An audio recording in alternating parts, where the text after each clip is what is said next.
From KTVU, Fox 2 San Francisco, missing woman suspected of hate crime against popular dog walker. So we remember several months ago when a fully grown man, who I guess was living completely off dog walking in San Francisco, claimed that there was a racist hate crime and somebody sent a doll with a noose around its neck to his house. And of course, somebody later set his house on fire. And they don't know if those two things were connected at all. And now they have a suspect in the case of these hate crimes, and of course, it's a black woman. And they're not going to even entertain the idea that maybe she's just a crazy, angry lady. I mean, of course, it is San Francisco. They're not going to entertain the idea that he still could have made it up and she could be in on it. They're not going to entertain the idea that maybe he was rude to her and that's why she retaliated on him, right? They're just going to stick with the idea that it's totally and completely racist. But either way, my name's Eric. This channel is called Report and Opine. Please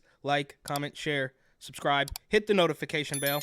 I'm absolutely begging you. I'm begging you, please. Come on, please. Because it would help me a lot and cost you nothing. But if you wanted to help me a little bit more and spend a tiny bit of money, you would buy my book, New York City 2020, Gotham Unglued, on Amazon.com. That link will be in the description. Police in San Francisco are... Look at that. That is the picture of the woman. And they have a still photo, so they could leave this up for a little bit longer, but they're going to take it away really quick in hopes that you don't actually see it. Searching for a woman who they say racially targeted a man at his home, and now the victim said... Now, how do you know it was racially targeted, especially considering she's black? If she wasn't black, you still would have to prove that it was racially targeted, but she is black, and it doesn't matter. It is a race crime, because that's what they say, and we can't go back on that now. As he recognizes the suspect. I had to pull over on the side of the road, like, wait a minute, like, stop for like 10 minutes, like, what? Tonight, the hate crime suspect nowhere to be found and reported missing by her family.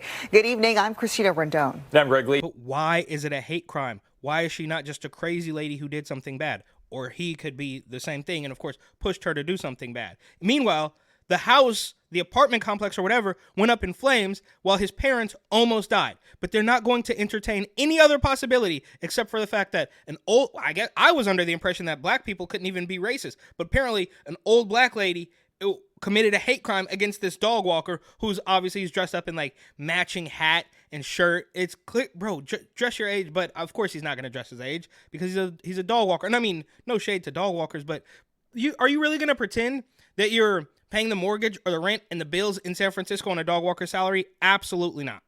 Back in April, Terry Williams received multiple items with racist language and imagery at his Alamo Square home. You named your dog Adolf? I named him after my grandfather, my Opa. He kind of looks like him. He's got a handsome face, but you can tell He's stern. You know what? I have another drawing I want to show you. You're gonna love this.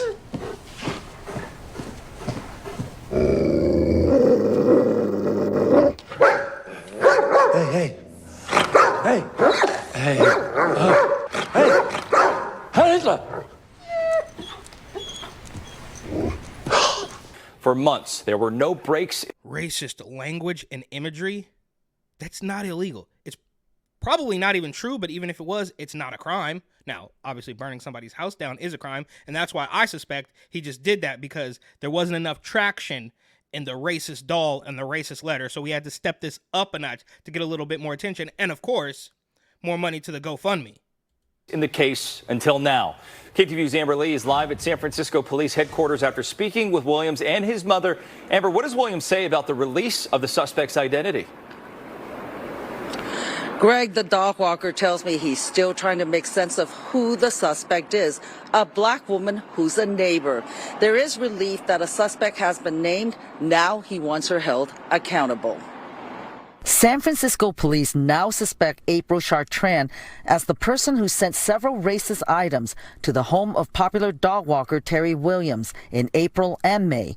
The items included a black-faced doll with a noose around the neck. Police want to arrest the 67-year-old, but a family member reported... Now, look, this is all completely crazy, which I guess kind of makes sense that it doesn't have to be labeled a hate crime. Of course. Look. This woman looks the part. So why are you still calling it a racial hate crime. This is just a crazy San Francisco lady who did some crazy San Francisco things. Her missing 2 weeks ago. I was shocked. It's really just a disgrace to the black people that you did stuff like this. Like, you know, like... She's black! What are you talking about, bro? Obviously, this man cannot be trusted. He's wearing these weird matching outfits with a matching shirt to his hat in this light purple color. It's a Cookies t-shirt. It's a weed t-shirt. Like, you cannot be trusted, bro. And you are elder, too. Williams says Chartrand lives around the corner from him and his parents in their home in the Alamo Square area. He says he had a run-in with Chartrand about 5 years ago over her putting out broken pieces of glass at the front entrance of her apartment building. Hey, my dog usually routinely walk past here sometimes, like just to walk past here. Don't do that, so I took a picture of it. Williams tells me Chartrand got upset with him, but that it did not escalate beyond an exchange of words. He says there was some hostility whenever they saw each other. Give me a little evil look, whatever, stop staring at me. And I'll be rolling by or driving. So he wants us to believe that this entire thing was kicked off by an incident 5 years prior? By or walking by with the dogs, and she would do little stuff like, get your dogs away from me. There is relief that a suspect has been identified in the hate crime investigation, but San Francisco Fire says there's no update at this point in the investigation into the fire that severely damaged Williams' family home on May 21st. It happened just weeks after racist items were left at the home. Williams' 76-year-old mother, Carolyn, was nearly killed in the fire. She's grateful firefighters. Yeah, bro, because this whole setup is that despicable. This man is willing to step it up, set his own house on fire, and nearly kill his parents because he needs to get some more cash into the GoFundMe and claim that everything's racist. And why does it keep happening in San Francisco and New York? It's just nonstop. Shouldn't this be happening in Kansas or South Dakota or even Arizona? I mean, anywhere else where you could claim there's nonstop racism, but it's always in these bastions of liberalism. Saved her life. To me, it was a miracle that they found me, because that scares me sometimes. There are many messages of support for Williams posted on his home, which he plans to rebuild. Police and fire have not said if there is any connection between the racist items and the fire. Williams wants Chartrand held accountable for the hate crime. What should happen? She didn't go to jail. I hope they catch her, and I hope if any of her family members trying to help her, they need to go to jail too. Police are asking anyone who sees Chartrand to call 911. Williams says for now he and his parents are staying at a hotel. They hope to start rebuilding their home in the months ahead. Greg? Another big development in this case. Amber Lee live in San Francisco. Okay, so now they are willing to admit that the race crime suspect is actually a black woman. They're not going to entertain anything less than this still being racism. And they are so desperate for any inkling, they're grasping at straws trying to turn something into a race issue.